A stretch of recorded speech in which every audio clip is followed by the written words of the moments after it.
12,320 crore tax payer का पैसा private companies को नेशनल सिक्योरिटी के नाम पे दिया जाने वाला है। और यही है ग्रेट निकोबार की असली कहानी। और इसीलिए ग्रेट निकोबार आइलैंड प्रोजेक्ट को नेशनल सिक्योरिटी से लिंक किया जा रहा है। अगर अभी यकीन नहीं हो रहा है ना, वीडियो को एंड तक देखो। इस प्रोजेक्ट में निकोबार आइलैंड पे actually 2 green field coastal cities बनाने की प्लानिंग चल रही है।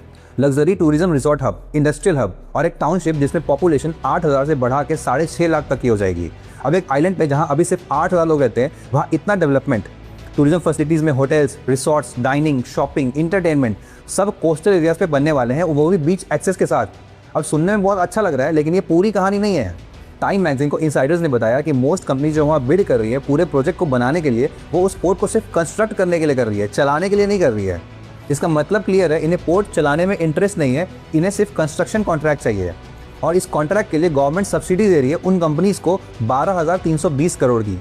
2023 में जब इस पोर्ट के लिए एक्सप्रेशन ऑफ इंटरेस्ट आया था, 10 से ज़्यादा कंपनीज ने वहाँ बिड किया था, जिसमें अदानी पोर्ट्स का नाम भी प्रेजेंट था। ये वही अदानी है जो इंडिया के एयरपोर्ट्स चलाते हैं, इंडिया के कई पोर्ट्स चलाते हैं, और ये वही अदानी है जो हर जगह आ जाती है जब भी गवर्नमेंट नेशनल इंटरेस्ट का कोई भी प्रोजेक्ट लाती है। फाइनल कॉन्ट्रैक्ट ऑफिशियली अभी तक अनाउंस नहीं हुआ है, लेकिन पैटर्न सभी को समझ आ गया है। और इन सब में एक्चुअल नुकसान वहाँ की रेयर स्पीशीज़, इन्वायरमेंट और वहाँ के लोगों का होने वाला है।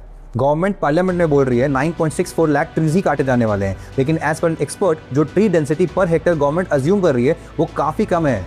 एक रेन फॉरेस्ट इकोलॉजिस्ट के हिसाब से 13,000 हेक्टेयर्स का लैंड क्लियर कराने के लिए 1 करोड़ ट्रीज से ज़्यादा काटने पड़ेंगे। Giant leatherback turtle, salt water crocodile, Nicobar macaque, Shompen tribe जिसमें सिर्फ 237 लोग ही प्रेजेंट है, ये सब तबाह हो जाएगी। कोरल रीफ का जो खजाना है हमारे कोस्टल एरियाज पे, वो सब भी खत्म हो जाएगी। एज पर रिपोर्ट्स इन लोगों ने गवर्नमेंट मैप से कोरल रीफ का नक्शा ही निकाल दिया है। और एक सबसे बड़ी बात तो ये है, ग्रेट निकोबार सिस्मिक जोन 5 में आता है। 2004 के सुनामी में इस आइलैंड का सदर्न टिप 15 फीट नीचे धंस गया था, और उसी जगह इंडियन गवर्नमेंट 81,000 करोड़ का प्रोजेक्ट बना रही है, वो भी टैक्स पेयर के पैसों से। होम अफेयर्स मिनिस्टर ने इस प्रोजेक्ट को स्ट्रैटेजिक इंपॉर्टेंस क्लासिफाई कर दिया है। मतलब इन्वायरमेंटल क्लियरेंस डॉक्यूमेंट्स अब पब्लिक पोर्टल पे अवेलेबल भी नहीं होगा। मतलब नेशनल सिक्योरिटी के नाम पे जंगल काटो और फिर डॉक्यूमेंट भी छुपाओ। और अगर अब भी आपको लगता है ना कि ये नेशनल इंटरेस्ट का प्रोजेक्ट है, तो इससे पहले वाली वीडियो देख लो मेरी। और ऐसे ही अमेजिंग इन्फॉर्मेशन के लिए मुझे फॉलो करो और चैनल को सब्सक्राइब करो।